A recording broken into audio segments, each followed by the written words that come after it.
Good.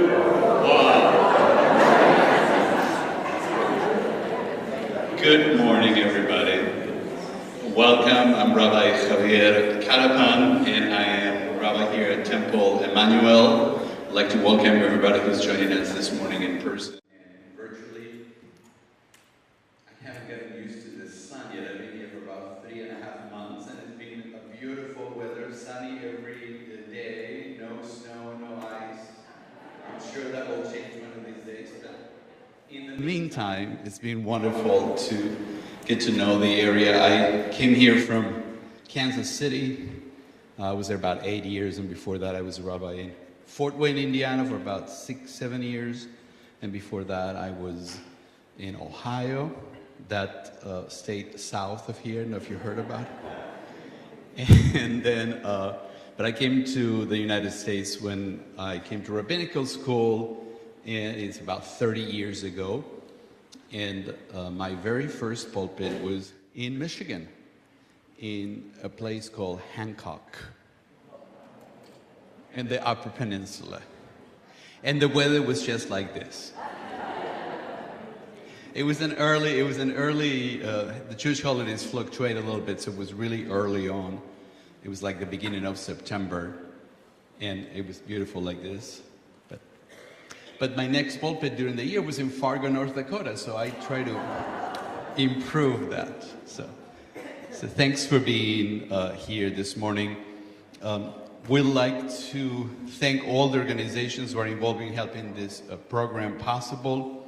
The Jewish Federation of Grand Rapids, the Kaufman Interfaith Institute, the Osher Lifelong Learning Institute at Aquinas, Congregation Ahavas Israel, the Joseph and Mary Stevens Holocaust Education Fund, and the Finkelstein Endowment Fund from the Jewish Federation. Last year, 2023, I had an opportunity to have a sabbatical from my previous congregation, and I chose to spend it in Berlin, in Germany. In part because I'm interested in just Jewish history, but in part because I really wanted to get a first-hand look at some of the locations in Germany. I was in Berlin mostly, but I also was in other parts of Germany. So when I heard that Dr. Crouthamel was going to speak about this, I said, okay, well, this is something that I've always wanted to, I'm still interested in learning, so it's wonderful to have you here this morning. Professor Crouthamel will discuss the central question that still haunts our society today. How could a modern, civilized, educated society bring to power someone like Adolf Hitler? Dr. Crouthamel is a professor of history at Grand Valley State University, where he teaches courses in the history of the 2 world wars, the Holocaust, and European history. He's a graduate of Indiana University, PhD in modern German history. We haven't talked about, I have connections those years at IU, but we'll talk later after the program. So with that, I don't want to take any more time from listening and learning from Dr. Crouthamel. Please welcome our speaker this morning.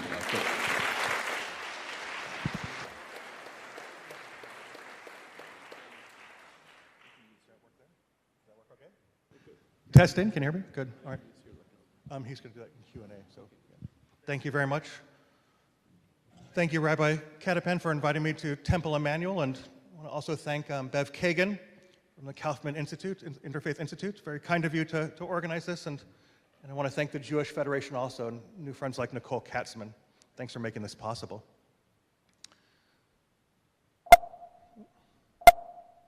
All right, can you advance one screen? Can I advance it? Sorry, Kyle. Yep. There we go. Thanks. All right. When we reflect on the Holocaust, we want to see it as an aberration, something outside the mainstream of history. But in studying this event, it reveals that it actually grew out of some of the worst elements of modern history, going back for centuries. The Holocaust was enabled by racism, which was mainstreamed in European society.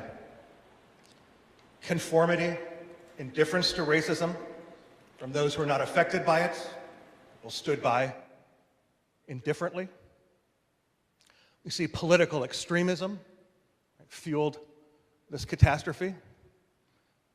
Industrialized efficiency, the mechanisms of a modern bureaucratic society that organized this horrific crime. And these factors, racism and conformity and indifference and extremism, these are not unique to Germany between 1933 and 1945. That's why the Holocaust still haunts our own society. It was not just spearheaded by fanatics, but also by these so-called pillars of a modern, civilized society who enabled this to happen.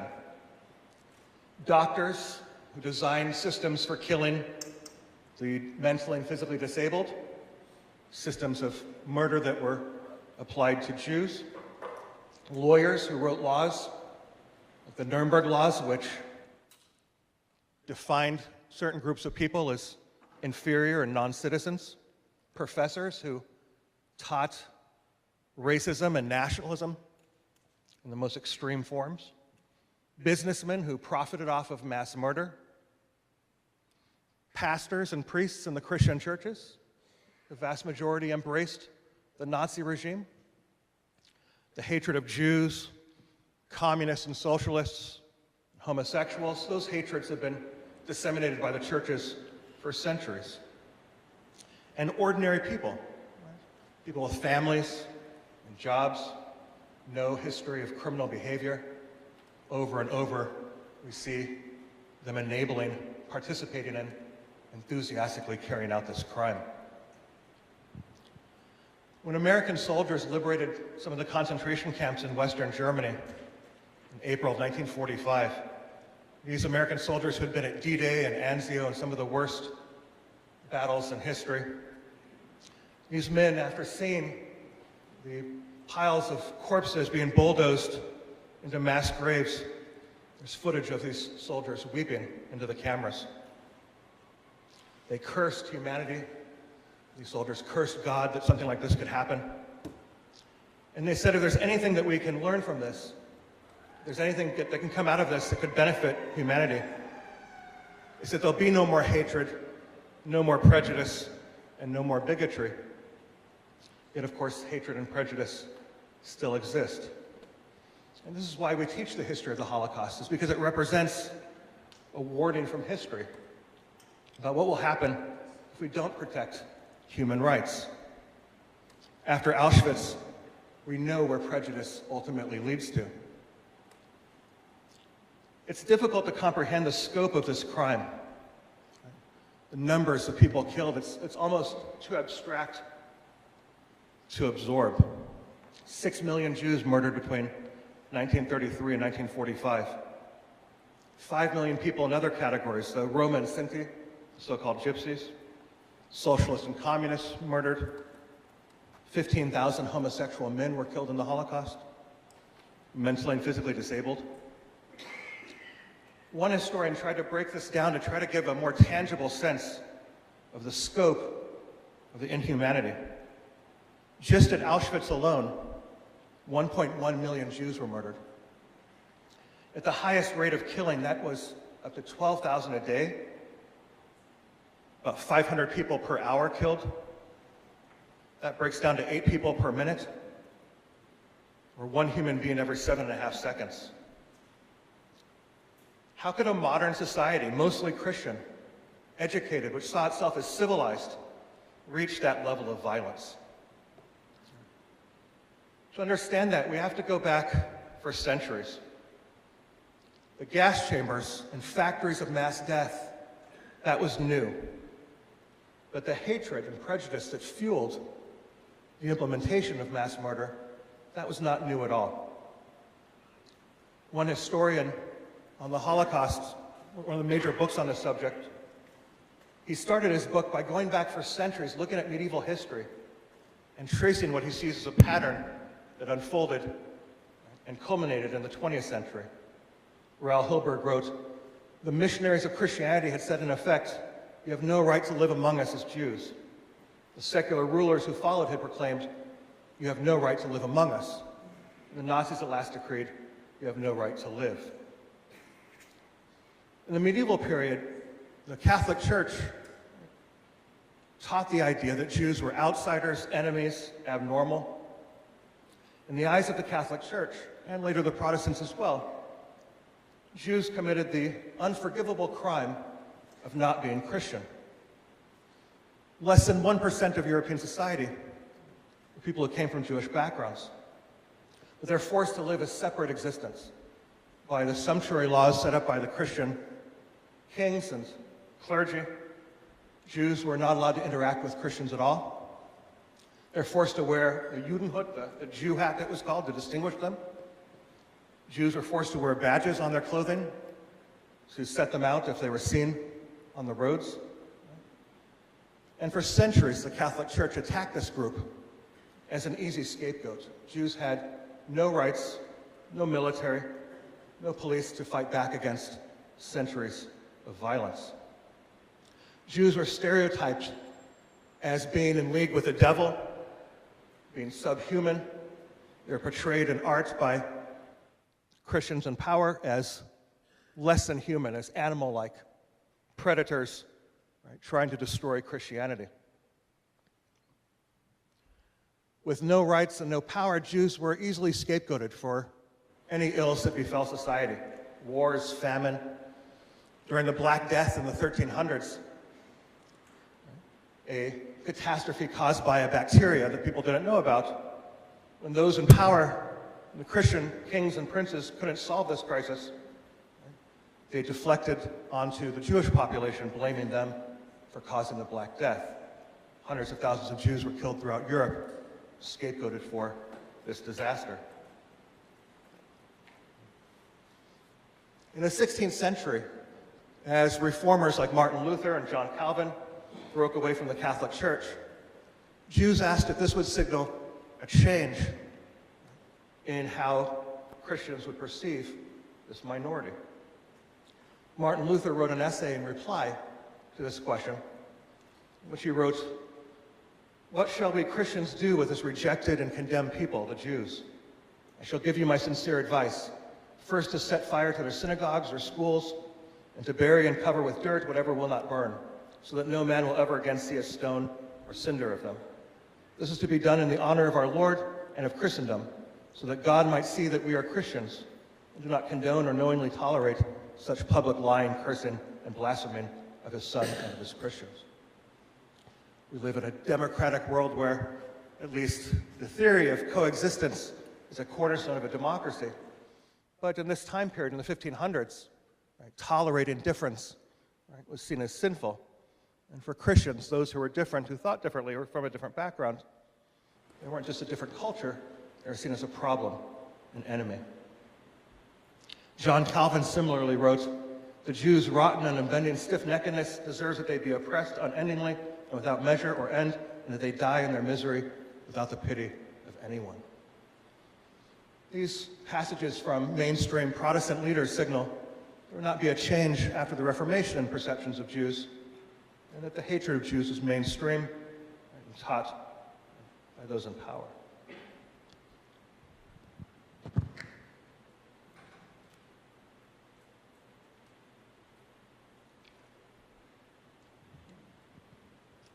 In the 19th century, we see a shift from religious-based anti-Semitism, the idea that Jews were a problem because they were a different religion, to racial-based anti-Semitism, the perception that Jews were a separate race. You can see racism in the 1800s as a backlash against the ideals of democracy. With the Enlightenment, we see the theory that people are born equal, right? That anyone can be a citizen of a democracy regardless of their background. But racists backlashing against that would say, no, people are born the way they are, of certain races. Their physical characteristics are a reflection of their inner capability and who they essentially are. It's the backbone of racist ideology. This was mainstreamed in the 19th century by top doctors, professors throughout Europe and America who taught that racism was a scientific fact. Theories of physiognomy and phrenology, the study of skull shapes and eye features and facial features, which supposedly reflected the inner capability and the inner potential of a human being. Eugenics mainstreamed the idea that certain groups were superior and others were inferior, and that the superior, in Darwinistic fashion, should weed out those defined as weak. These ideas promoted by scientists were also mainstreamed by journalists. One of the most famous racist writers of the 19th century, a French journalist from a Christian background, Arthur de Gobineau, his book on the inequality of the human races in 1855 was translated into multiple languages. It was deeply influential on many of the racists of the 20th century, like Adolf Hitler. De Gobineau theorized that all the people in the world can be divided into three different races: what he called the yellow race, the black race, and the white race. He defined those, he put in what he called the yellow race and black race as inferior, right? And those in the white race he defined as superior. And he said that the central war of the modern world, right, is not over politics and economics. It's what he called the war over miscegenation, racial mixing. And he promoted the fear of racial mixing, miscegenation, which it's very difficult for my students to grasp this, but this was a totally mainstream idea in the 19th and 20th century. It was seen as a central site of a kind of a battle between civilizations and between races. These racist ideas infected 19th century politics. The French political party, the Action Française, made racism the central part of its political platform. Right? They said only Christians can be French, Jews could never be French citizens. They promoted an anti-immigration, anti-democracy, anti-women's rights agenda. Many see this political party in France, the Action Française, as a precursor to fascism. In Vienna, in Austria, the Christian Social Party emerged. Karl Lueger became the mayor of Vienna on a platform in which racism was the core of his ideology. He said that immigrants were poisoning the blood of Austria. They needed to be expelled from Austria to solve all of the economic and political problems there. Racism, in his mind, was the answer to all the challenges of the modern world. In 1903, a famous pamphlet was published, soon to be a famous pamphlet, The Protocols of the Elders of Zion. This would be disseminated by Henry Ford, bought a newspaper in Dearborn, Michigan, for the express purpose of publishing this. You can still find on websites today this pamphlet of about 50 pages, which purportedly shows the conspiracy of Jews, right, in their aim to control the world. It was actually written by a French journalist and a Russian journalist from Christian backgrounds. They confessed to forging it in the 1920s. And here's a great example of how racism operates despite the proof that that was a forgery. It's still used, it's still disseminated, right, as supposed proof of a world Jewish conspiracy. Racism doesn't need evidence. Right? It's based on pre-inscribed prejudices. In the early 20th century, right, the First World War between 1914 and 1918 would accelerate these already existing processes, this phenomenon of racism. The First World War sees mass killing on a level really unprecedented in human history. 11 million people were killed in the First World War. 5,000 men died every day on the Western Front in the trenches. And this mass killing caused people to become desensitized to it. Right? Dehumanization, jadedness to mass violence became more and more mainstream. Violence became normalized. In 1915 and 1916, a genocide of a small minority population in Turkey, the Armenians, unfolded, seeing the murder of about 1 million people in what were called detention camps. This happened in 1915 and 1916. When I show my students this image you see on this slide, I ask them to place it in history, and they oftentimes think it's from the Second World War. Piles of mass bodies in concentration camps. It's an archetypal image, right, of of the Holocaust. But this was actually in World War I. Right? We see the mass death of civilians, which appeared on page 15 of the London Times. Right? In a war with constant killing, right? It seemed like a drop in the bucket. In 1939, Hitler told his generals, who even thinks about the Armenian genocide now? People become used to it. They become jaded to it. If it happened once, it can happen again. At the end of World War I, with Germany in defeat, we see another example of scapegoating. Right? The stab in the back legend was perpetrated by the generals in the German army, right, who claimed they didn't actually lose the war, but they were betrayed at home by Jews, socialists, right, and others they saw as national enemies. This, of course, was a lie. Right? The German army lost the First World War out of fuel, out of manpower. Right? They were defeated. But those who didn't want to take responsibility for defeat created this myth, right, that they were betrayed by those they saw as enemies at home. Tragically, those they were defined as enemies actually fought bravely in the war. German Jews fought in the war to prove their loyalty and their patriotism, similar to African Americans in the First and Second World War. They hoped that by showing their loyalty to their country, they could earn respect. On the right of that slide there, you see a German Jewish pilot, Willy Rosenstein, coming home to visit. His mom giving him an oak wreath, right, a symbol of victory. He'd just become an ace in World War I. Rosenstein was from a Jewish background. He was actually the wingman to Hermann Goering.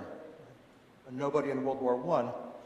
Hermann Goering would, of course, go on to lead the Luftwaffe, Gestapo, in the Second World War. Goering was one of the main architects of the Holocaust, and Rosenstein had fought with him in his squadron in the First World War, but the sacrifices of Jews in World War I were forgotten, neglected, wiped away from the memory of the war when the Nazis came to power.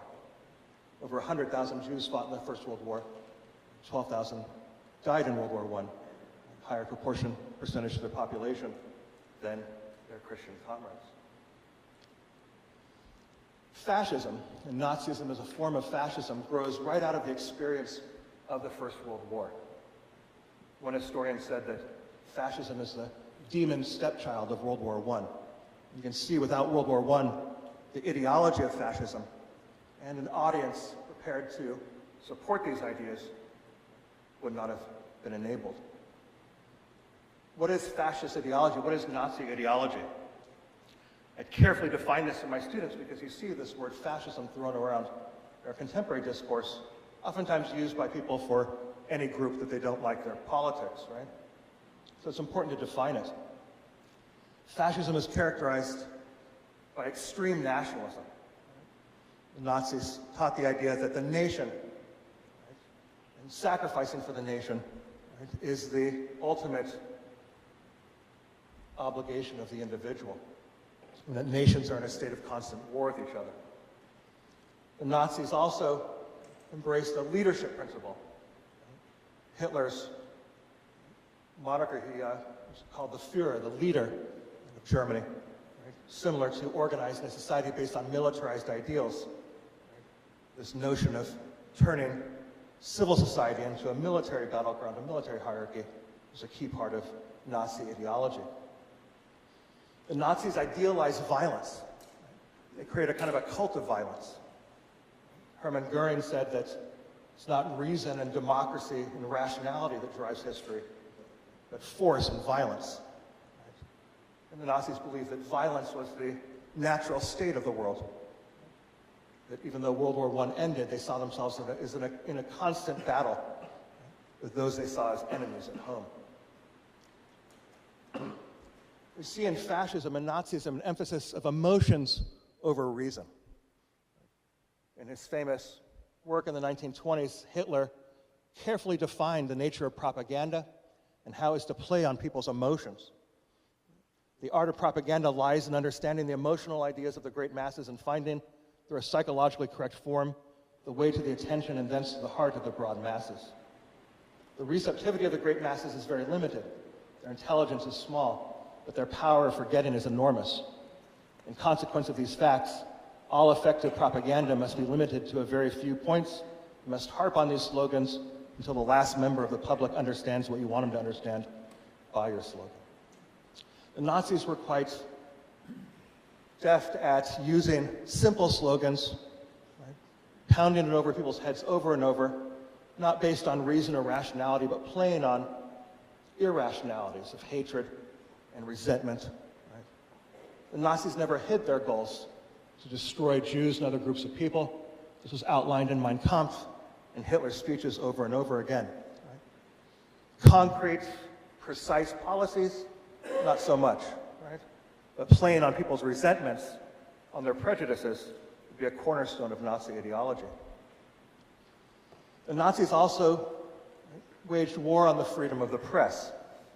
They saw the purpose of government is to promote propaganda, as you see in this quote by Goebbels here. Hitler called any media that was critical of him the Lügenpresse, the lying press. And he vowed to destroy any journalists, any filmmakers, any teachers who are critical of Nazi ideology. Recent scholarship shows that one of the most popular elements of the Nazi movement was its promise to return, right, to an image of kind of the good old days, as the Nazis portrayed it. Traditional family, traditional small town society, kind of a fanatical embrace of this image of the mother at home, right, in the kitchen, the church, right, with the children. Father is the patriarch in work and in politics. Right? And this was an image that was very powerful for many groups in society, right, who hated the new liberal progressive democracy in Germany in the 1920s, right, wanted to go back to what they saw as a system, right, that embraced their version of what they called traditional values.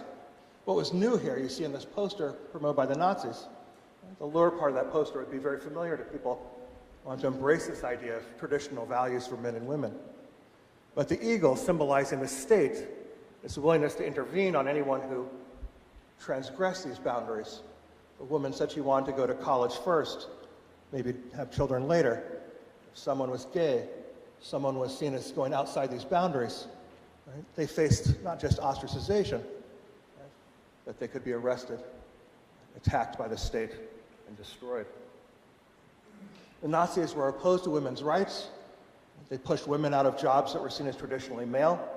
Women were assigned to be primarily vessels of reproduction, as they were called by the Nazi regime. The Nazis opposed gay rights. After World War I in the 1920s, Germany had a liberal democracy. Many people who had been in the closet, right, believed that they could step out of it and be themselves if they were homosexual. The Nazis promised to destroy these groups. They saw gay men as a disease, an abnormal cancer on society, a threat to their vision of a traditional society who had to be destroyed. The Nazis were also opposed to liberalism, the liberal ideal of democracy, freedom for the individual, the idea that individuals can grow and change through education and work, right, reason and rationality. These liberal ideals were opposed by the Nazis. Kind of strange for a party that called itself the National Socialists. Created a lot of confusion. Big business leaders and Porsche and Mercedes went to Hitler and said, right, what's your vision for the economy? Right, with a name like National Socialism, we're a little bit worried. Hitler promised to destroy the socialist and communist parties, right, to stimulate the economy in ways that would benefit big business. You see here Nazi propaganda, the swastika bearing arm on a stormtrooper, destroying Bolshevism. Right? It was the Communist Party in the Soviet Union. The Nazis believed that Jews were behind socialism and communism. See it smashing, the snake has Marxism on it. Death to lies, it says on the top of the image there. On the right side, you see stormtroopers marching with a sign that says death to Marxism. Right? The Nazis promised to destroy socialism and Marxism and communism was a core aspect of their ideology, connected to their racism, as they believed that Jews were behind those left-wing movements. But the core of Nazi ideology, right, the backbone of the Nazi movement, was its racial-based anti-Semitism. The Nazis believed that Jews were behind all the ills in society, not just communism and socialism, as they saw it, but behind the gay rights movement, behind women's rights. And Nazi propaganda portrayed Jews as these subhuman, monster, vampire-like creatures enslaving white Aryan women. You see on the yellow film poster there, right, the map he's holding with a hammer and sickle, the symbol of communism. They believe Jews are beyond communism. Historians debate to what degree did the ordinary German people share this level of racial anti-Semitism. It's difficult to tell how people responded to posters like this that depicted Jews as monsters. Most Germans from educated backgrounds, right, rational, critical thinkers, probably did not actually think that Jews were vampires. But to a degree at least, they saw Jews as outsiders, as not really German, as a kind of a problem. And the Nazis would amplify that already existing prejudice. How did Hitler come to power in 1933? There are more books about this topic than any other topic in history. And for a long time, historians after World War II held up the notion that Germany was on a special path in history, the Sonderweg theory of German history. That Germans were more somehow inclined to anti-democratic movements and authoritarianism, right? That the Holocaust happened, right, was carried out by the German government because Germany is on a particularly different path of history. But when we study the road to the Nazi seizure of power, we find that the factors that led to Hitler's rise to power are not unique to Germany in the early 20th century. Racism and political division and extremism, apathy and indifference. It's more disturbing to see how these patterns can be found in any modern society. Hitler would preach the idea that he came to power through fate and destiny, is somehow inevitable. Right? But the reality is that the Nazis came to power through circumstances, human agency, the choices people make. No one had to vote for Hitler.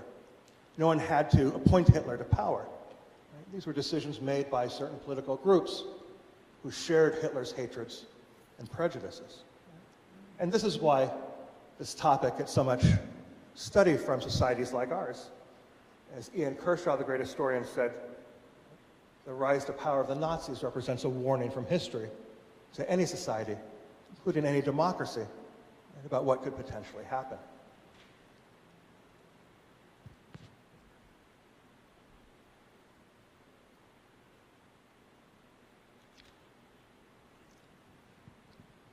I apologize, this slide is a little bit too small to see in the back, but to map out German democracy's divisions, it's difficult to do because there are actually over 30 different political parties in the Weimar Republic, the German democracy after World War I. The Weimar Republic would last between 1918 and 1933. And it was one of the world's most advanced liberal democracies. Women got the right to vote. Before women got the right to vote in America, women got the right to vote in Germany in 1919. Right? This republic guaranteed, right, minimum wage and work for workers, gave everybody equal political rights. It's one of the most advanced democracies, but it was plagued by a number of deep-seated problems. First of all, it was deeply divided. Right? Slide. The backbone of the democracy were the moderate democratic parties, right, here in the moderate left of center, the Social Democrats, the Democratic Party, and the Center Party. But in the 1920s, they couldn't achieve a majority of the vote. They were supported mainly by working class Germans, people from poorer backgrounds, especially the urban working class. But some members of the working class voted for the extreme left, the Communist Party, which got, in 1928, 8% of the vote. The communists envisioned, right, a class revolution based on the Soviet Revolution and the triumph of communism. So you see the left is deeply divided between the moderate Democrats and the extreme left. The right-wing parties, right, were supported mainly by middle and upper-class Germans, businessmen, officers in the military, doctors and lawyers. Right? And these parties were antagonistic to the democracy. They saw the democracy as a sham that was responsible for defeat in World War I, part of the stab in the back, as those on the conservative right argued. They're opposed to women's rights, opposed to gay rights, opposed to equal rights for workers and minimum wage. So while the Democratic parties promoted a liberal progressive agenda, conservatives were reaction against that. But they're deeply divided too, right? They couldn't achieve a majority vote either. On the far right, we see the Nazi Party emerge in the 1920s, and it was a total fringe group. In 1928, it got 2% of the vote. Loud, aggressive, and violent with their stormtroopers, killing socialists and communists in the streets, right? They promised to create a racial-based dictatorship, right? To define society based on race, to annihilate Jews, that's a term that they used, to destroy their political enemies. The Nazi Party was a joke electorally until the Great Depression in 1930. When the first election after the Great Depression hits, skyrocketing unemployment, banks and businesses closing down, we see the Nazis jump from 2% of the vote to 18% of the vote in 1930. It would peak in 1932. It jumped to 37% of the vote. And their votes came mainly from the right-wing parties, the German Nationalist Party, the German People's Party, other right-wing parties. Right? People from middle-class backgrounds especially would vote for the Nazis. But as you can see, the Nazis never got the majority of the vote. Right? I struggle with my students every year because their image of the Nazis coming to power is an image of total consent, all the German people in lockstep for Hitler. But that's not the case at all. Hitler never got more than 37% of the vote. Why did some Germans vote for Hitler? Right? The Nazis were quite adept at promoting Hitler as an image of a kind of a savior figure, without a very detailed agenda about what he'd do if he came to power. Right? They claimed Hitler would save Germany, solve the unemployment problem, solve the economic crisis, without much detailed description of how he'd do that. Vague slogans blaming the system, hate the system, vote for Hitler. Right? You feel left behind, vote for Hitler. Right? Was the backbone of propaganda as the Nazis pushed for power. The Nazis also promised law and order, that they'd restore law and order. Great irony because they were the cause of most of the violence. Assassinations, political violence in the streets. Right? But they promised that they would clean up this mess, which in many ways they were the cause of. And the racism of the Nazi Party was never hidden. Right? Hitler promised in his speeches that he would destroy Jews, Vernichtung des Judentums, the annihilation of the Jews. Right? Prejudice against socialists and communists, against people who were gay, was a cornerstone of Nazi propaganda. Their opposition to the Social Democrats and the Communist Party was a very popular part of their agenda from the middle class and businessmen who voted for the Nazis. Right? They saw this as the primary appeal of the Nazi Party. For a long time, we called it the seizure of power. Right? But more recently, historians have argued this is really more accurately described as the handover of power. Which groups supported Hitler and promoted him to power? The 37% of Germans who voted for him mainly came from the conservative political parties. There's an old chancellor in the German National People's Party, the DNVP, von Papen, who recommended to the president, Hindenburg, that Hitler be appointed to chancellor. They rationalized that Hitler would destroy the communists and the socialists and the democracy, which conservatives had long attacked. Right? They saw Hitler as an opportunity. People from business backgrounds, owners of farms, small towns, right, were the backbone of support voting for the Nazi Party. And the officer corps in the army also rationalized. Right? They saw that Hitler was the best option, that he would destroy the communists, who the officer corps long hated. Right? They saw Hitler as an opportunity and appointed him to chancellor on January 30th, 1933. It's key to see that despite Hitler claiming that he came to power through inevitable mass consent, fate, and destiny, The reality was he was given power by groups who shared his prejudices and shared his goals, and would stand by as Hitler ramped up violence against those seen as national enemies. One of the people who voted for Hitler, Martin Emanuel, an old officer from World War I, Lutheran pastor in the 1920s, encouraged his congregation to vote for Hitler. He only changed his mind during World War II when Germany was being bombed. It was when he finally spoke out against the Nazi regime. He was arrested towards the end of the war, and when American soldiers found him in a concentration camp, they asked him, "What are you doing here? You're from a Christian background. The Nazis defined you as an Aryan. You voted with the German Nationalist Party. Right? How do you end up in this concentration camp?" And his reply is quite famous. He said, "First they came for the socialists, and I did not speak out because I was not a socialist. Then they came for the trade unionists, and I did not speak out because I was not a trade unionist. Then they came for the Jews, and I did not speak out because I was not a Jew. Then they came for me. There's no one left to speak for me."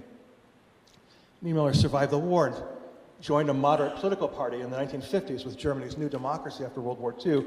And anyone who would listen, he told them, "This is what I learned too late. If you don't step up and defend the rights of people you disagree with, you stand by and do nothing as a radical government arrests those they define as national enemies. No one will speak for you if you eventually criticize that government. Rights are indivisible, right? With liberty and justice for all. What do those words mean? They mean if you don't stand up for the civil rights of people you may not agree with, no one will guarantee your rights if you're attacked yourself." Who is targeted as national enemies of Reichsfeinde of the Nazi regime? The primary targets were those defined as racial outsiders, primarily Jews. Were seen as an inhuman race, an inferior race by the Nazis. And going back to Mein Kampf, Hitler targeted this group for annihilation. How that would be implemented would evolve from 1933 to 1945, but the intention had been there to the earliest stage of the Nazi movement. Almost 1 million Roman Sinti, so-called gypsies, were also seen as racial outsiders, murdered by the regime. Political opponents, socialists and communists, pro-democratic Germans were also arrested in the first waves of mass arrests in 1933. And the Nazis also targeted the mentally and physically disabled. They're seen as both racially inferior, and they're seen as an economic burden. Life unworthy of life, as one Nazi doctor called them. In 1939, the Nazis would murder hundreds of thousands of people who were disabled, right, in the basements of hospitals throughout Germany. People would be marched in to be gassed. They're told they're going for special operations and special treatment, and their bodies would be burned in crematoria. This photograph shows someone taken outside their apartment in Hadamar, Germany, at the hospital there, the results of the cremation of people defined as unworthy of life. The techniques used to murder the disabled would then be rolled over to be used against Jews during the war. One of the earliest groups the Nazis attacked were homosexuals. The cornerstone of Nazi ideology was its racism, but many Nazi leaders weren't certain about what the ordinary population would do if they attacked Jews. The Nazis anticipated that if they attacked homosexuals, who were also seen as racial enemies, right? A disease and a cancer, as defined by the head of the SS, Heinrich Himmler. Nazi leaders anticipated that nobody would stand up to defend this group. Himmler said in 1937, "I would like to develop a couple of ideas for you on the question of homosexuality. There are those homosexuals who take the view, what I do is my business, a purely private matter. However, all things which takes place in the sexual sphere are not the private affair of the individual, but signify the life and death of the nation. Therefore, we must be absolutely clear that if we continue to have this burden in Germany without being able to fight it, then that is the end of Germany and the end of the Germanic world." When Jews were arrested en masse between 1933 and 1935, you see this image here of of homosexuals with a pink triangle being taken into the concentration camp at Dachau. Ordinary Germans from nearby towns like Munich would come and applaud and celebrate as the Nazis hauled this group away. Hatred of homosexuals was widespread. When the Nazis got consent for the destruction of this group, it gave them confidence to move against their primary targets, including Jews. At this stage, in 1933, 34, 35, the concentration camp system, the KZ or Konzentrationslager, Dachau, Bergen-Belsen, Sachsenhausen, Buchenwald, at this stage they were mass prisons, right, to house primarily socialists and communists and homosexuals. The extermination camps would be built during the Second World War, where mass murder was organized against primarily Jews. Right? But this first stage, right, these were vast prisons in which people died through forced labor and neglect and disease. Gas chambers and crematoria, right, would be invented after the war breaks out. When Hitler came to power in 1933, the goal was there, the extermination of the Jews. But how that would be put into practice was improvised through what one historian called incremental radicalization, or step-by-step, right? Steps towards murder. And at each step, the Nazis would gain confidence that they could increase the intensity of this violence. The Nazis organized the boycott against Jews in 1933. There is some protest, but the protest from the neighbors of Jews was not about the inhumanity of it, prohibiting Jews and Aryans from interacting. The protest was about the disruption of daily life. Oh, you closed down my favorite toy shop. You shut down my favorite cafe. Right? That disrupted my daily routine. People would write into the government. The Nazis drew a lesson from this that they could attack Jews as long as it was out of sight and out of mind. In 1935, the Nuremberg laws defined Jews as non-citizens, lay the groundwork for their destruction. And again, people who weren't defined in this category went along with, or even enthusiastically supported, these measures. In 1938, with Kristallnacht on November 9th through 10th, you see the first open attacks, mass arrests of Jews to be sent to concentration camps. Jewish places of worship, homes and businesses were destroyed by stormtroopers. And again, the response was, oh, there's glass all over the street. Right? Oh, it shut down my favorite street, my street I have to go through to get to work today. Right? But very few so-called Aryan Germans protested the inhumanity of this. The T4 euthanasia program to murder the disabled, similarly got some pushback from families protesting the destruction of their family members. But people who weren't directly affected, right, didn't protest at all, or if they did, right, they said they preferred that it was more out of sight and out of mind. This is why when the war breaks out, the mass murder of Jews through mass shootings in the summer of 1941 on the Eastern Front, and the extermination camps built in Poland, right, outside of Germany, right, out of sight and out of mind, right, was a lesson the Nazis drew from the experience, the step-by-step attacks on Jews. We try to understand why did so many ordinary people support the Nazi regime. The answer to this question is quite disturbing. One of the first institutions to support the Nazi regime in May of 1933, only a few weeks after it came to power, the Catholic Church took the initiative in signing the Concordat, a bargain with the Nazi regime, that they would not criticize the Nazi regime as long as the Nazis didn't dismantle Catholic schools and institutions. Right? And after the war, right, Catholic leaders, you see in this picture, archbishops sitting down with Count von Ribbentrop, the Nazi diplomat, to sign the Concordat. Catholic leaders claimed that they were forced to do this, that they were victims. But that's not the case at all. In his famous book, Hitler's Pope, John Cornwell found a much more disturbing history of archbishops and cardinals and advisors to the Pope, right, seeing the Nazis as an opportunity. Right? Their opposition to communism, opposition to homosexuals, right, put them right on line with the Nazi goals, right, and prejudices, which the churches have been teaching for centuries. Almost 70% of Germans were from Protestant backgrounds, Lutheran and Calvinist backgrounds. and leaders in the Protestant churches formed what was called the German Christian Church.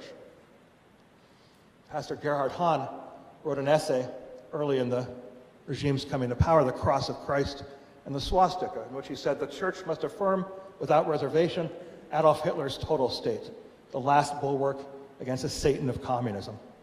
It should not be forgotten that had it not been for Hitler, we would have long since have sunk into communism and probably would no longer have churches and ministers. Protestant pastors wore swastika armbands, hung swastikas from their pulpits. Nobody forced them to do this. Nobody even asked them to do this. Right? Hitler and Goebbels were actually surprised that the churches took the initiative to express this support. Right? And the role of the churches in supporting the regime is quite decisive. Recent scholarship shows, perhaps more important than anything else, when pastors and priests affirmed Hitler as a kind of a savior figure, right? This was one of the most persuasive factors in why many people would support the regime. Professors Robert Erickson and Susanna Heschel, in their famous book on this topic, described this phenomenon as moral suasion. Right? So how many people believe that politicians are telling the truth? Right? Very few. But when people's pastors and priests affirmed Hitler's movement, for anyone sitting on the fence, right, the majority of German society which didn't vote for Hitler, many of them would then be persuaded, right, that supporting Hitler was a good thing. After the war, the churches tried to deny and deflect and rationalize this. Not until the last 20 years that both the Catholic and the Protestant churches accept responsibility for centuries of prejudice that culminated in the Nazi regime. There was some resistance among the churches. Right? Dietrich Bonhoeffer famously, right, protested the Protestants' alliance with Hitler. Right? He'd be thrown into a concentration camp for the criticism of his regime. But his focus was on the question of separation of church and state, right? The autonomy of the Christian church. Right? Coming up in support of Jews and other groups being attacked was not a central part of his protest. The great Catholic Archbishop of Münster, August von Galen, from the pulpit of his cathedral, bravely criticized the Nazi program to murder the mentally and physically disabled. And he wasn't arrested for doing it. He was such a popular archbishop, it would have been a PR nightmare for the Nazis to arrest this beloved figure. But his protest was confined to the murder of the disabled. Jews and other groups being attacked, right, weren't part of his protest aimed at the regime. Why did so many ordinary Germans support the Nazi regime? This question, there's been hundreds of thousands of books written about this. And in many ways, the answers to this question fly against a lot of popular assumptions and myths that people prefer to believe that are more comforting. But the evidence shows a much more disturbing picture of why there was such mass support for the Nazis. One of the most popular assumptions after the war, what people claimed when they were asked, how could you have supported Hitler? They claimed they were brainwashed by propaganda. The propaganda somehow converted them, out of the blue, gave them these ideas of hatred. One of the most famous historians on this topic, Christopher Browning, wrote a book called Ordinary Men about a group of German soldiers engaged in the mass killings on the Eastern Front. And Browning found that in this unit of soldiers, propaganda went like this. Propaganda night was every Friday night, speeches by their officers about how Jews are behind all the problems in the world, but it was optional. Soldiers weren't required to go. Men preferred brothels and bars, who would have known? So nobody came to propaganda night. So it got canceled. Not exactly brainwashing. Right? Scholarship shows that propaganda reinforced what was already there. Right? It didn't convert anyone, brainwash anyone. Right? It amplified already existing prejudices. One of the most common claims people made too, this is what we see in our students when I teach this topic, one of the most common perceptions is that people supported the regime because they were coerced, they were forced to. Right? The image of a Nazi stormtrooper on every street corner with a machine gun threatening every Aryan German to destroy their neighbors. If they didn't, they'd be thrown into a concentration camp or shot too. but the evidence simply doesn't support this. In Browning's book, this unit of German soldiers, about 10% of those men said they couldn't kill, they couldn't do it. And none of them were punished for refusing to kill. They're given other jobs driving trucks, guarding barracks, doing desk work, but there's no document that's been found that shows that anyone was punished for refusing to kill Jews. That's a post-war myth. People also claimed after the war ignorance. They said they had no idea what was happening. But the evidence simply doesn't support that. People were rounded up in 1933 right off the bat, sent to concentration camps in broad daylight. Jews arrested in Berlin during World War II to be sent to extermination camps, arrested and marched through the center of the city on their way to the Grunewald train station to be sent to Auschwitz. Guards, soldiers, people saw and talked about what they saw was happening. Many people may not have known the exact details of the gas chambers, the system for killing people, but they could see the trains hauling people to the east, coming back empty, crematoriums belching with smoke. Stories of the mass shootings on the Eastern Front were widely known. To say that people didn't know simply isn't sustained by the evidence. Historians look closely at the evidence to try to understand the answer to this question of why did ordinary people support the regime.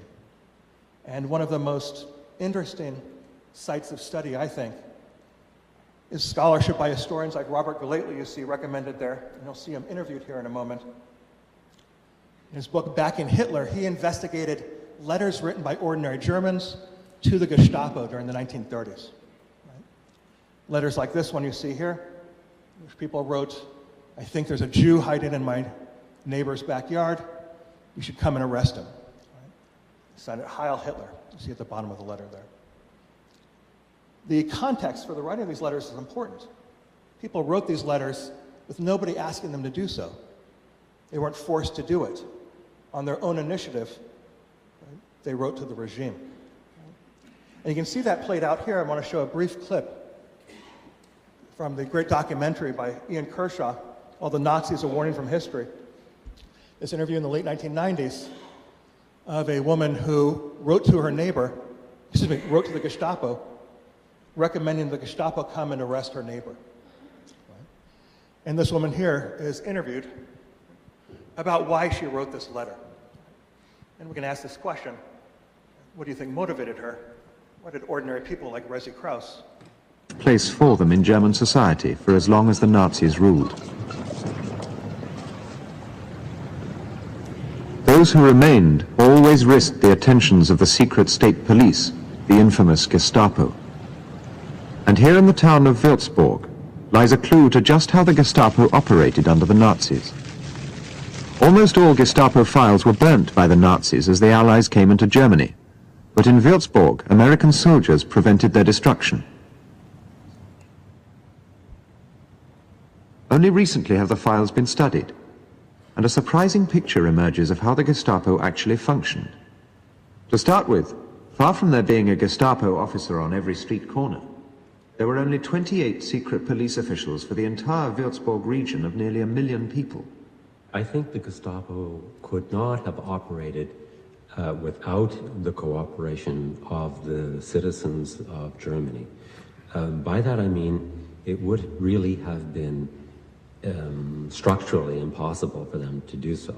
There were simply not enough Gestapo officials to go around.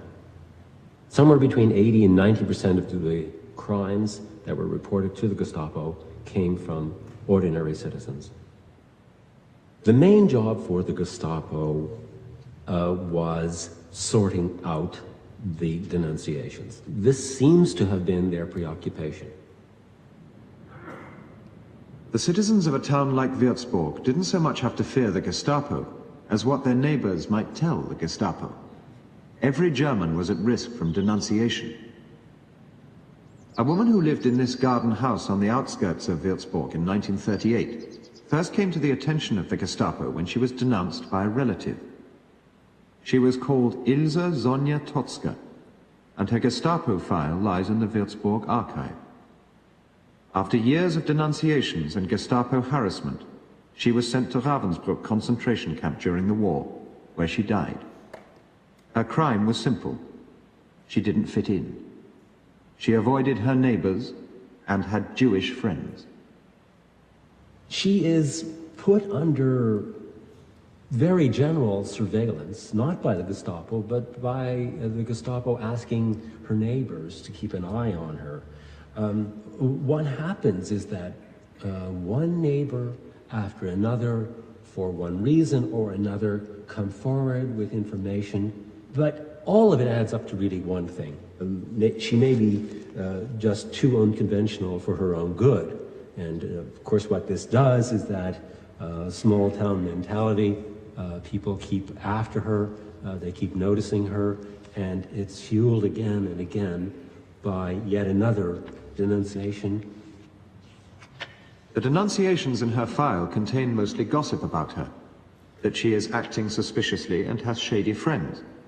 But her file contains little that amounts to firm evidence against her. One denunciation hints that she may be a lesbian.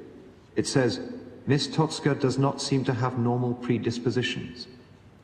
Typed in red, it is signed only Heil Hitler.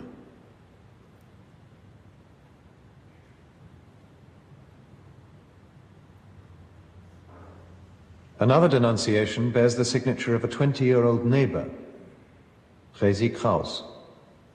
Since March 1938, Ilse Sonia Totska is a resident next door to us in a garden cottage.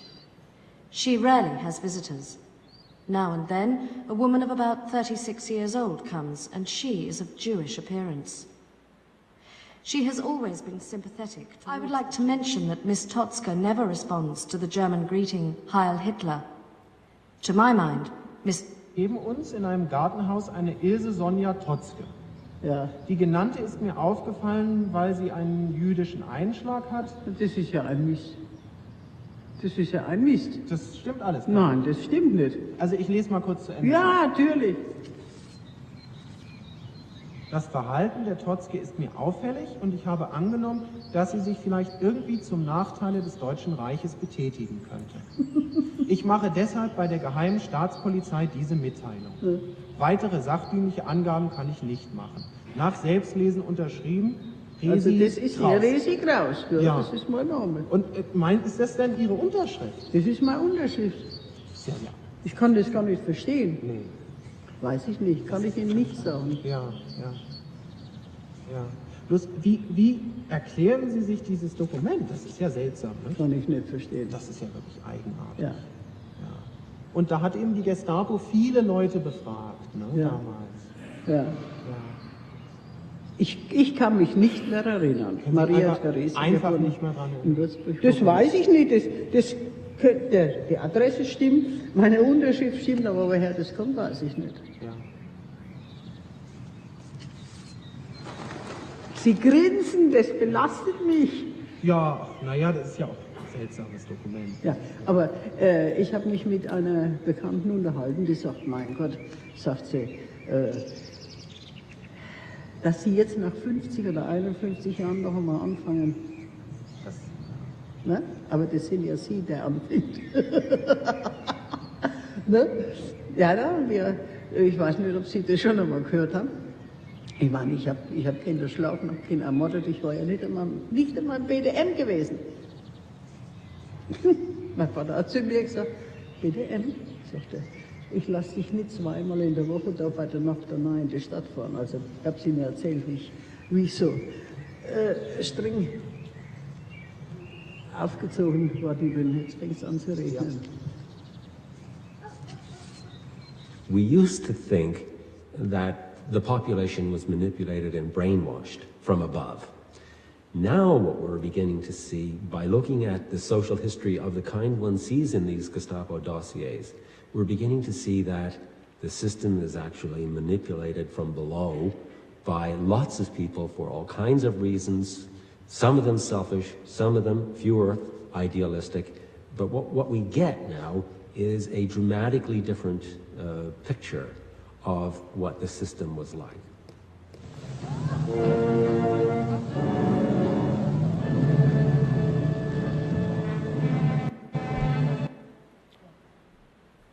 I think a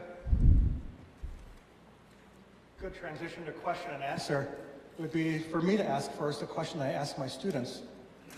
And that is, what do you think motivated Rosie Krauss to write that letter? What do you think motivated her?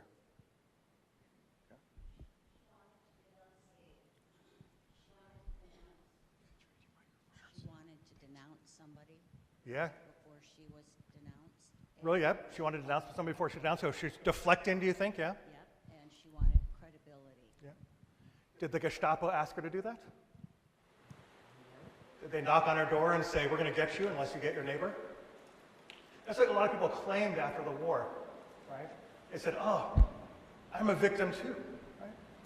There's a great historian of Nazi Germany who wrote an article about this clip and about how students react to it.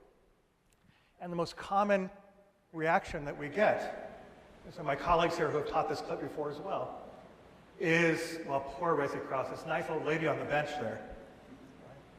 She must have been deflecting this. She would have been attacked too herself if she didn't do this. She's a victim too. Right? But the context for how she wrote that letter is crucial. On her own initiative, she did this. Right? I worked in archives on gay veterans from the First World War, looking at their files when they were arrested by the Nazis. And each file I opened up, there'd be dozens of letters from their neighbors saying, I think this guy is gay, you should come and arrest him. Right?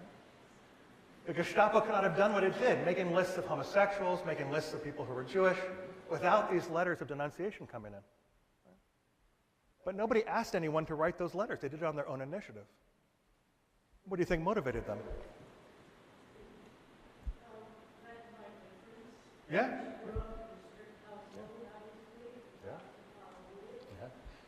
Saying she was raised in a strict household. Her dad wouldn't even let her go to the Hitler Youth for Girls, the BDM, example of how propaganda is not being inculcated in her, right? Pre-existing prejudices can be found in the core evidence we use, which is the letter she wrote. Right? She spelled out prejudice against Jews and people who were gay. Right? That is what I think people struggle with the most, is that on their own initiative, acting on prejudice and hatred, ordinary people like Rosie Krauss, with no background of criminal behavior, could find the opportunity to exert power over their neighbor, to turn everyday prejudices, to weaponize them, to attack people they hated long before 1933. And that's what I think still decades after the Holocaust, people still struggle with. Because Rosie Krauss and the thousands like her, educated people from Christian backgrounds, right, in a modern, capitalist, industrialized society. How could they do this? In a way, it's right under our nose. The letter that she wrote and the prejudice contained there gives the answer. But it's something that is maybe too disturbing for a lot of people to confront. Any other questions? Yeah? Microphones.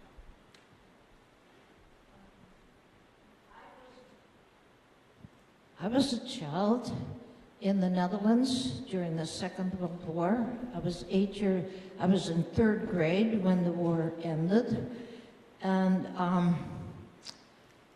the horror, I went to a Christian school, and we were told that at the beginning, when Hitler started in 1933, he pretended to be a Christian, and he pretended to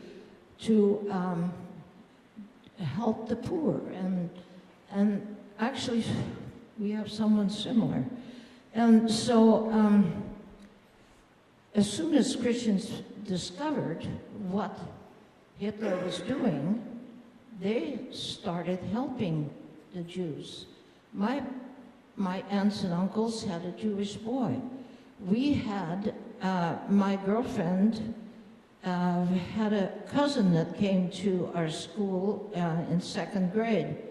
And she turned out to be not her cousin, but she was a little Jewish girl. And so I know there were families who would read the Old Testament and not read the New Testament to the Jewish children that came into their homes. So I still have real fears. I saw bombs being dropped right around me as a child. And so Second World War was a hell, and that's happening again. It's horrible. War is horrible. It is, yeah. No, thanks for your feedback. Yeah, there's resistance in every country that Hitler occupied, right? There's resistance in Holland, in France, Denmark. But there's also widespread collaboration. And that's what people don't want to confront, right? So 200,000 Jews from Holland were murdered in the Second World War, right? And they could not have been rounded up and murdered without widespread collaboration from many of their neighbors. Right? Some people resisted, many more people collaborated.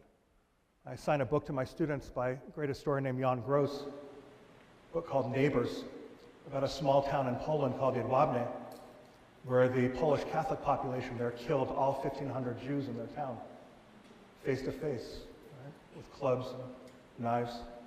And they did that before the German army even arrived in Jedwabne. And after the war, they put up a memorial saying the Gestapo killed all these Jews. The Nazis organized the Holocaust. But they could not have done what they did without widespread collaboration. So after World War II, there's a lot of stories about resistance, many stories of individual bravery and courage. But what it took decades to come to terms with, and in many cases still not coming to terms with, is a widespread collaboration, which it would not have been possible for the Holocaust to happen without that. I'll let you guys pick hands there. My name is Kerry Fleischer. I'm a Jewish guy.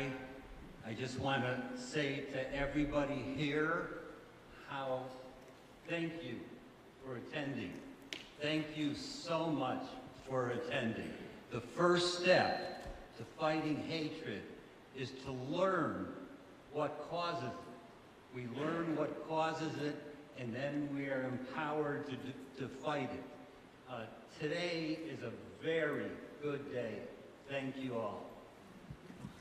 Thank you. From my perspective, we could end there because that's the whole point of today. So thank you so much. Yeah. I'll take more questions. Thanks. I'd be curious about your perspective relative to the World War I reparations and the punitive aspect of that. And I wonder if from the evidence that you're talking about, if some of the common German population felt that was so unfair, contributed to the Depression, et cetera. And by gosh, now it's our time to look at anybody that's not Aryan German, blonde, blue-eyed, et cetera, and we're going to isolate them and contribute to writing some of the letters. Your thoughts? Yeah, no, definitely. Yeah, no, the Nazis would capitalize on resentment from the Versailles Treaty that forced reparations and the famous war guilt clause that blamed Germany for exclusively being responsible in World War I. But, that was really more of an amplification, that resentment towards the treaty, of racism already there, right? The belief that Jews were responsible for the war and for defeat, right? The Versailles Treaty was part of a larger set of steps and kind of the fabric of resentment and hatred. For a long time, scholars kind of focused on that political and diplomatic level of how did the Nazis come to power. Resentment about the Versailles Treaty, right, fueling popularity of the Nazi regime. The Nazis pushed for electoral support. But more recently, scholars have kind of broadened their scope to look at the cultural and psychological effects of World War I. Desensitization, violence becoming normalized, racism being intensified, right, as major factors in what would fuel the rise of the Nazis. It's hard to, 1913, before World War I, you told people that guy with the funny mustache and the brown uniform, goose-stepping around and saying he's going to start another world war and kill millions of people, would come to power. They thought you're crazy. But after World War I, where mass killing becomes normalized, racism becomes more mainstreamed, you have an audience ready for that message. Part of that message was resentment against the Versailles Treaty, but that resentment of Versailles wasn't the trigger or the cause. It's part of a larger process. So, yep. Hi, thank you. This has been so informative and wonderful. My question is just about, I know you very clearly explain the moral suasion and all these different factors that led to people dehumanizing the minority populations. Factors, I get the last part of what you said. Dehumanizing the minority To populations. dehumanize them more. Yes.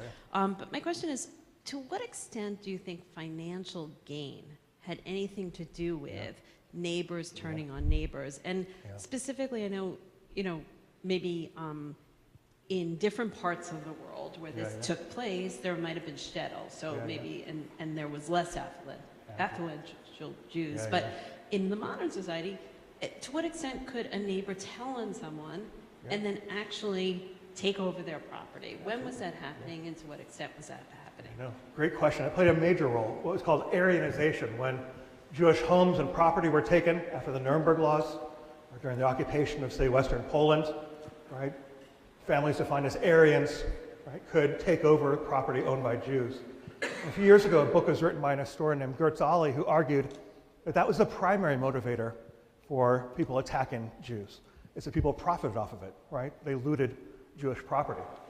But I think that economic incentive goes hand in hand with racism, because they exploit people they see as lesser than them, right? So it's more easy to exploit someone who's dehumanized than someone they see as an equal human being.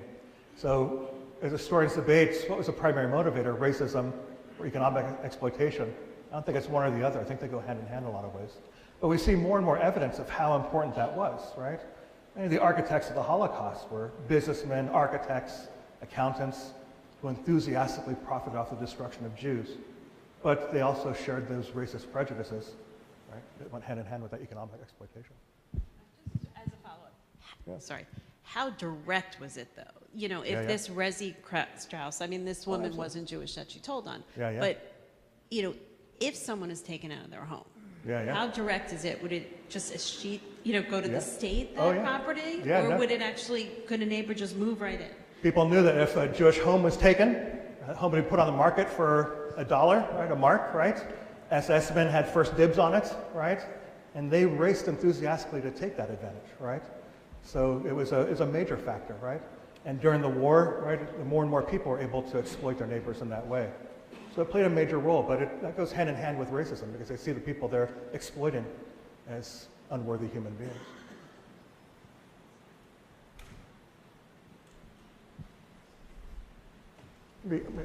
Perhaps this would be a good time to talk about slave labor and how that dovetailed into the economics of the war. And the companies that, the large German companies that benefited from slave labor. Mercedes, Porsche, BMW, other major companies all had slave labor factories that, at Auschwitz, for example, is, there's slave labor factories in which Jews who were kept alive for a few months were in a system of slave labor that was designed to kill them gradually. At first, worked in those slave labor factories. By 1944, there were 11 million slave laborers throughout Europe, right? Jews and other groups the Nazis defined as subhuman. There's always tension in the upper levels of the Nazi regime, right? How rapidly should Jews be killed? Should that be the top priority, or should slave labor, economic exploitation be the priority? And that was never resolved, right, in the top echelons of the regime. The green light was usually given to, right, more efficient systems of killing being developed. So many economists developed a system in which slave laborers would be given about 500 calories a day, designed to kill them over about 2 months to bring in new slave laborers. A totally irrational economic system, right? Slave laborers organize sabotage and resistance. They have to be guarded. You kill them off, they have to be retrained. But rationality was not the point, right? Humiliation and destruction, right, was the center of that. I'd like to go back to the lady in the film for a second, because the woman over there mentioned economic kinds of issues. But I think that is a piece of a deeper issue. The woman talked about being very conservative, repressed, her background, and I think what she exhibits when she couldn't own the letter was denial, that she couldn't own the letter. So I think for people who are raised in such a way that they feel powerless given any opportunity to exert that power, becomes a very driving force. And propaganda was a piece of this, because the propaganda of the regime offered her the opportunity to become a powerful person within her own right and displace all that stuff about how her father raised her onto somebody else. So that's definitely, my those theory on that. old prejudices have become policy, right? And she saw an opportunity to weaponize that policy, right? Robert Galately, you saw interviewed there in his book on this, he found a lot of examples of old beefs between neighbors, right? Who didn't like each other for whatever reason, oftentimes prejudices fueling that. When the Nazis came to power, people saw an opportunity, right? They didn't just have to yell at their neighbor anymore. They could write to the Gestapo and say, you can come now and arrest my neighbor. And an historian a few years ago, Thomas Kuhn, wrote a great book about, and a chapter about this, about how for a lot of people that gave them a fulfillment of power over their neighbor that they may not have had before, right? That they were now part of something bigger, the creation of the racial community, the Volksgemeinschaft, and they could now exert this power, right, to support the state and its destruction of people that they also hated. And that's a very, very powerful incentive for people. That's why I'm a historian, a social and cultural historian who uses letters, but I also grab from sociologists and psychologists to try to understand those very human dynamics that are at play there. So, first of all, I'm grateful that you're here. I'm over here. My name is Rick Lawrence, and I'm also the cantor of this fine establishment, and I'm grateful that you are here to talk about this fine topic. Thanks so much. Part of what I really appreciated is how you split off fascism as a directly Germanic idea. It's a direct what, I'm sorry? Germanic idea. And looked at some of the more underlying parts of fascism, and I think I'm thinking back about some of the history that I've finally taken on about how I think we forget that America had a fascist party for a while. As I'm thinking also about just some of the overarching themes behind fascism, I'm also thinking about Umberto Eco and what he said on proto-fascism. So I'm curious to, one, your thoughts on Umberto Eco's ideas behind proto-fascism, and two, are there other warning signs that we can look for to make sure that fascism doesn't crop up again here in the United States? No, thanks for your question, very good. You know, Nazi Germany, Franco's state, Mussolini's Italian fascism, those are the fascist parties that came to power.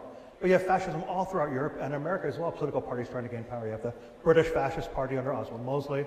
The Action Française in France preached fascist ideas. The Fascist Party in Holland, the Dutch Fascist Party. Admiral Horthy's Arrow Cross in Hungary, which was instrumental to the roundup of Jews in the summer of 1944. Right? And you see in the elements kind of those common patterns of those criteria that I gave there. Although many historians argue that Nazism was particularly fierce in its racism, that the racial component of Nazi ideology was more extreme than you see in, for example, Italian fascism, although you see plenty of racism there too. I portrayed fascism as born out of the First World War, but a number of historians I respect point to, when I mentioned the Action Française was founded in the 1890s, right before World War I. George Sorel, right before World War I, theorized on violence as the engine of history, not democracy, right? And then you see him as a proto-fascist thinker, if you will, right? So you see precursors to it, racism, extreme nationalism, right? Those exist before World War I. But I think World War I intensified them and also created a mass audience ready to listen to these ideas. But that's the warning, right? Racism, conformity, indifference and apathy to racism, political extremism, right? Division leading people to embrace the extremes and the moderate middle falling apart. Right? We're not talking about Mars from the 4th century, right? It's a warning to any society, especially our own. Ian Kershaw would say. That's the brief answer to the question. I gave several days of classes on that, so yeah, thanks. Yeah, I wanted to continue with that. I think many of us have listened to your presentation, your excellent presentation, by thinking about our present situation, and on two levels. On the one hand, for instance, I just heard this morning that there were Christians celebrating Trump as their savior, and how can you be against him if God is for him? And this savior complex, again, that's also what the Christian Germans thought, that Hitler was a savior. But on the other level also, you might have to listen to when you think about how the Palestinians are treated in Israel today. So there was this one quote by Himmler, I think. We don't want to have them anymore on our country, we want to get rid of them. So this genocide it's going on too. So on two levels, we have to, I try to listen to your presentation, and thank you. No, thanks for that feedback. I prefer to let those questions be part of the reception afterwards and conversations people have, because there's so many different perspectives people have on those very complex issues. I support the state of Israel and its right to defend itself. I also hope that this war ends soon, right? One of my advisors in grad school, Derek Penslar, who's now at Harvard, he said that this is increasingly the difficulty is trying to find space and voice for both sentiments, right? That Israel has a right to exist, right? But also that this war is a terrible thing, right? And that complexity is part of the conversation. So I'll let people discuss that after the reception. Thanks. Okay. Go ahead, yeah. That may not know this, thanks, that this sort of thing, you know, as Barbara pointed out, is happening with the Palestinians, etc. It's happening other places in the world. It's also been happening in Iran against the members of the Baha'i faith, and some are well aware of that, but these things are happening now in other parts of the world. Again, I wasn't part of that group, so I didn't say anything. You feel so powerless when it's happening in another country because you don't have any control of it. All we can do is speak out against crimes against human beings.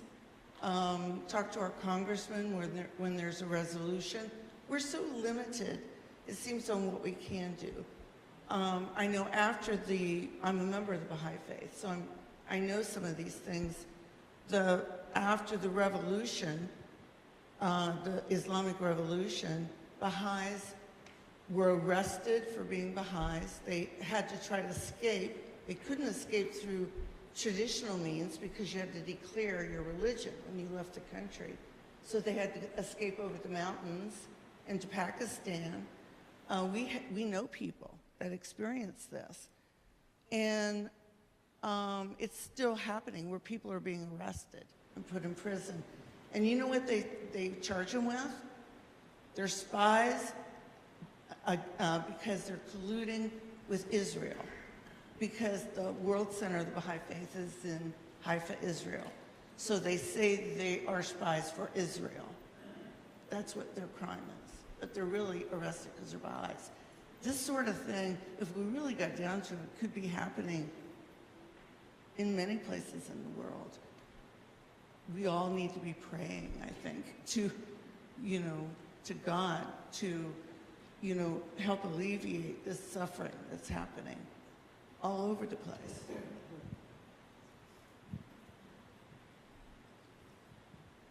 I know that much of your analysis rightfully focuses on dark sides of humanity and propensities to dehumanize others.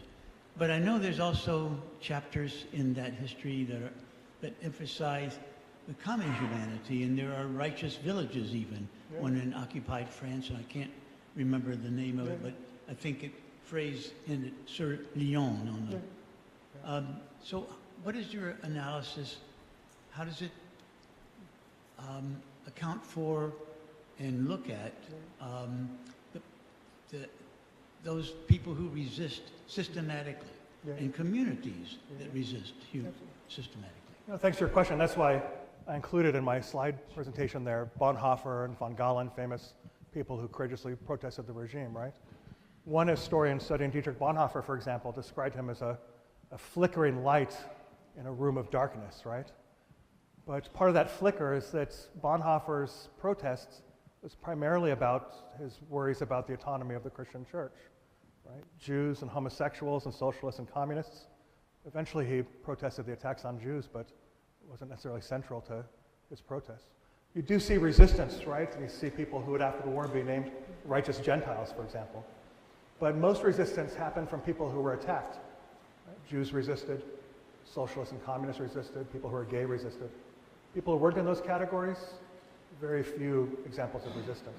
Those who did show a side of humanity that we embrace, right, and that we hold up as what can and should happen, right? But I think it's, for our students, for example, who lock on to maybe one, person here, or one light there, right? They kind of neglect the warnings given by the other side of the coin, which is the widespread collaboration and why people collaborate, a more disturbing history that I tend to focus on. I have a question concerning the ship St. Louis that was not allowed by our country to land. That was full of fugitives that were trying to get away. Right. How can you explain what within our own government or people in leadership that we followed and allowed that to happen? No, thanks for that question. I used the reference to the St. Louis and its famous plight, right? Next semester I'm going to sign a book called And the World Closed Its Doors by a great historian named David Clay Large. And it's about one German Jewish family unable to get out of Germany despite applying to France, to the British government, the American government to try to find assistance, right? And why did the world close its doors to Jews before World War II? Right? For a long time, the answer to that question tended to be the official explanations given by those democracies. Well, the Great Depression means that they couldn't handle an influx of workers, right? Political division, etc. But Professor Large digs deeper. He looks at letters written by ordinary people to their op-ed pages in America. That dates where we're from. My students don't know what op-ed pages are, right? But back in the day, way back in the 20th century, people wrote letters to their newspapers. And Large looked at those newspapers, trying to get the gauge of what ordinary Americans thought about the idea of allowing Jews into America for asylum. And what many of those people expressed was outright racism. They didn't want Jews in America. They didn't think America, they thought America is only a Christian country, right? Father Coughlin in Detroit gave radio addresses. She emphasized this idea that Jews could never really be American and that they're behind socialism and communism and all these other enemies that he hated, right? So the prejudice underlying the failure of the world to help Jews is one of the things that is difficult to come to terms with.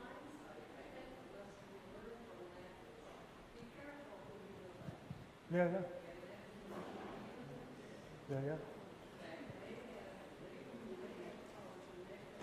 Absolutely, yeah. Well, a few years ago, a woman died named Anna Heilman. I show my students interviews with her. She survived the Warsaw Ghetto. She was a Jewish prisoner in Auschwitz.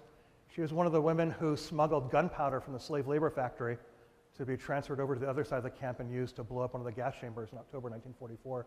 She was the only one of that resistance group who survived. Before the war broke out, she and her family applied for asylum in different parts of the world, and nobody would accept her family, right? And all but she was the only survivor in her family after the war, and she dedicated her life to fighting for the rights of immigrants and refugees. Just before she died in 2011, I think, she was invited to Obama's White House to talk about refugees, right? That also informed the Chancellor of Germany, Angela Merkel, almost 10 years ago when she opened up the doors to Syrian and African and other Middle Eastern refugees. She said directly, the democracies of the world have a responsibility to help those who are victims of war and racism and economic destruction, right? And Germany in particular, she said, has a responsibility to show the world that responsibility. The American president refused to shake her hand when she came to the U.S. after the announcement. So, yeah. The American president, when she came to visit in 2017, refused to shake her hand in the White House, right? Perhaps because of those policies that so starkly contrast with his. My question goes to the Religious Foundation for Toleration. You've talked about liberal democracies and how they were, in Germany's case, maybe our own, not a sufficient bulwark. But do you have faith in liberal democracy? Do you have faith in pluralism?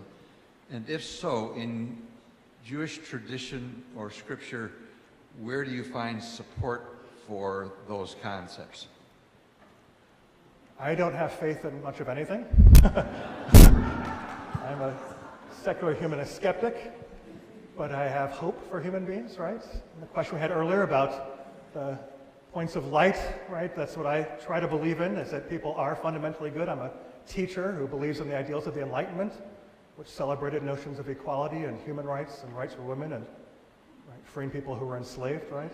So I hope that people will embrace those rights and values. And I express that hope through my teaching and through my political dedication. But yeah, I don't find drive for that from religious texts. One more, yeah, I've lost track of time, so we go for another 5 hours if you like, or maybe we could eat too, so. Others have said it better than this, but I love the quote, the one thing that we learn from history is that we don't learn from history.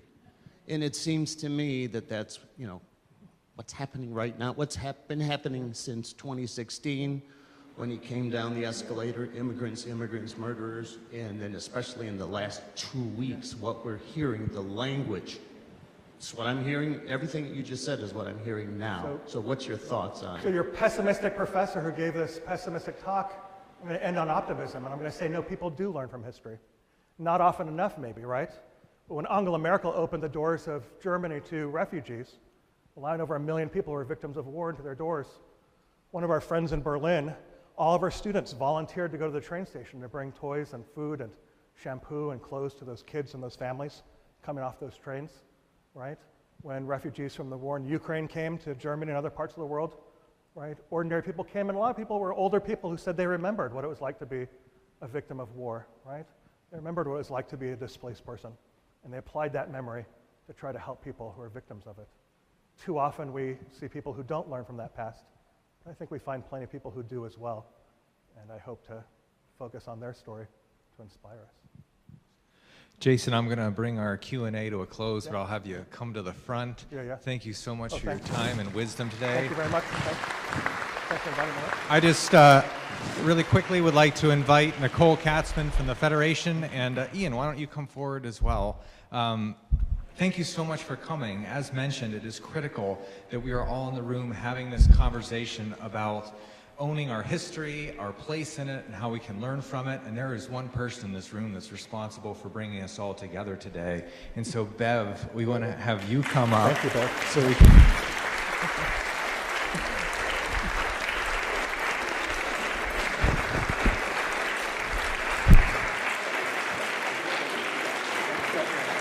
Bev came to us in April and said, I have an absolutely crazy idea, but I heard this wonderful professor at Ollie, and I really want to work with Kaufman and the Federation and Temple Emanuel to create space for this learning and for this storytelling. And so she has been working tirelessly for nearly half a year to bring us all together in this space for this moment. So Bev, thank you so very much for all you have done.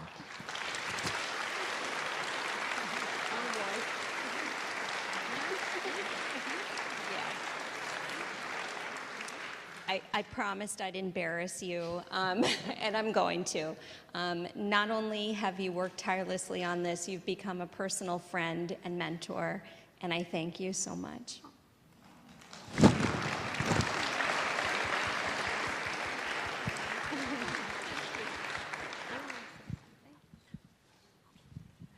Oh boy. Right now I am, my mind and my heart are just filled with so much emotion. I am just so grateful, particularly to Jason for sharing his passion and his intelligence and just to give us such a powerful, powerful presentation. And I also want to go along with what Kyle just said. I had an idea, and I came and I approached organizations, which makes me very proud at this point, from the entire community, not just the Jewish community, the entire community, that we would be able to do this together. And because of every single one of you your wonderful organizations and the people that lead them, you gave me the encouragement to go ahead and proceed with what turned out to be a pretty big project. And on that note, I want to thank every single person in this room who came today to be able to listen, to learn, and to be able to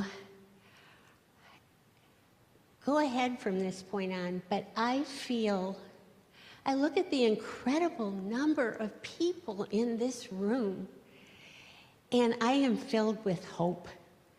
This is a very difficult time, not just this structure, but in the whole world right now, and just what we have ahead of us in a couple of weeks. But I'm optimistic when I see this number of people who came today so that together we can somehow educate, we can learn, we can go out, we can together support each other against all the evils of hate that are surrounding us all of the time. So on that note, thank you for trusting and saying, I think I'd like to be able to come and listen and learn and see on this topic.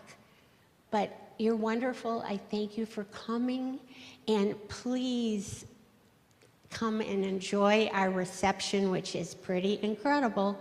And while we're at the reception, it gives us the opportunity to be able to continue this discussion and have the opportunity to communicate and to support each other. And again, thank you so very, very, very much for coming and being here.